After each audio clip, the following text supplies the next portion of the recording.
Hər kəsə salam. Bugün çox ləzzətli kəsmikli albalı piroqu hazırlamışam. Reseptini sizinlə də bölüşürəm ki, albalının sezonu tükənməmiş, siz də hazırlayasınız.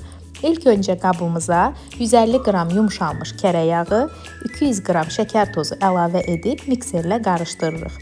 Üzərinə 3 ədəd yumurta əlavə edib qarışdırdıqdan sonra videoda göstərdiyim kəsmiklərdən istifadə etdim. Biri albalı, digəri sadə tərkiblidir.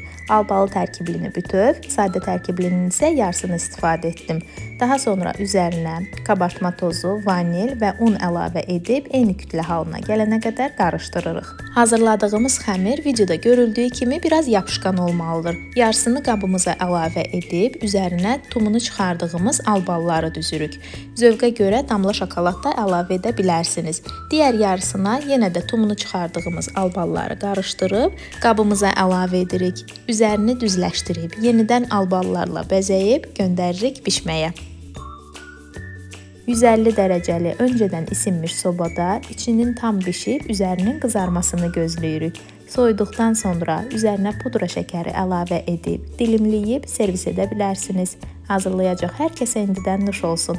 Məni izlədiyiniz üçün hər birinizə təşəkkür edirəm.